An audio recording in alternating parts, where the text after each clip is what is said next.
neza kuba twongeye kwakira umukino w'umupira w'amaguru ngaha kuri stade Intwari iwacu. Nyine turishimye turaryohewe, imipira yahora ibera hanze ariko twagwakiriye mu gihugu iwacu. Umunezero ni mwinshi, urugero duhotore kandi murabona yuko abantu ari benshi cyane, nyine turishimye.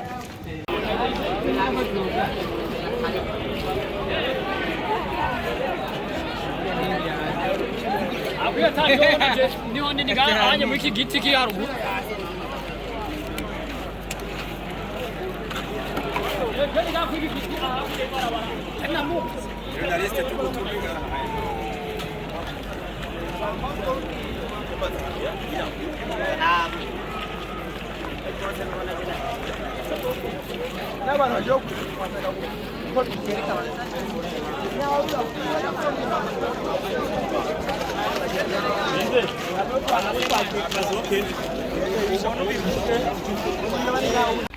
Ya kuri stade Intwari no musi ntagira umuntu ababesha ubuturi enyuma kwibara rya Muyinga no kuvuga kuri entrée igira kabiri abantu baruzuye hose stade tegezwa kuzura uko vyogenda kose abo bose no baracagura udupira ini mirongo iri nyuma yo kuri stade bamwe baje bamaze kutugura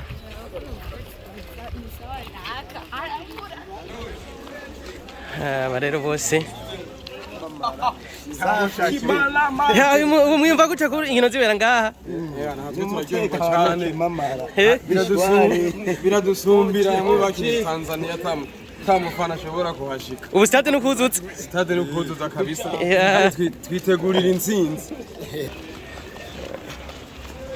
abene igihugu rero bakaba banezerewe yana bimwe bidasanzwe kubera ko bari bamaze igihe barabira umupira kuri televiziyo cyangwa kumbonesha kure mugabo ubu bakaba bashobora kukurikirana hose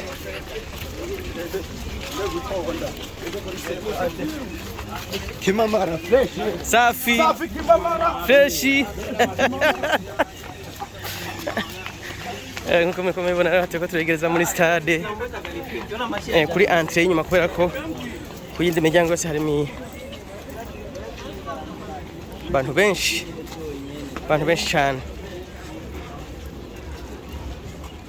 Ni ku minota 20 imbere yuko dushika mu kibuga, minota 20 imbere yuko rukino rutangura. Aha rero mukaba mubona ngaha ni ku mirongo, tukaba dushitse ku mirongo exclusive news, mukamaza kuguma mukurikirana amakuru yose anytime ngaha nkuko murabibona.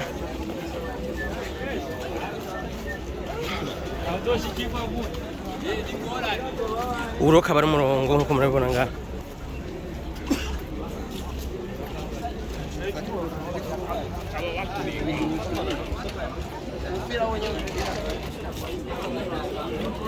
Aho ni ku mirongo abambaye blanche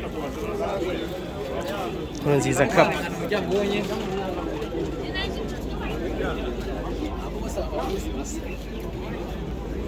Aha ni ku ruhande rw'abamaze kugura uduhuzu tujezi.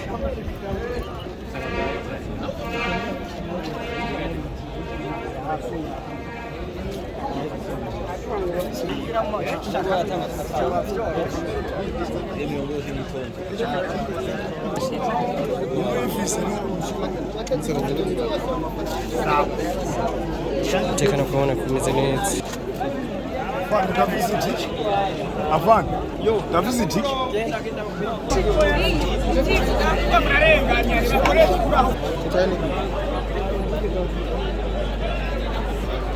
Rero tukaba turi ku mirongo y'abantu bataragura impuzu.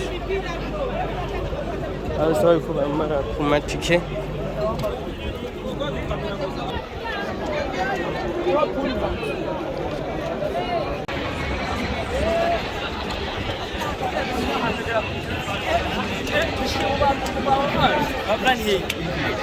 Hariya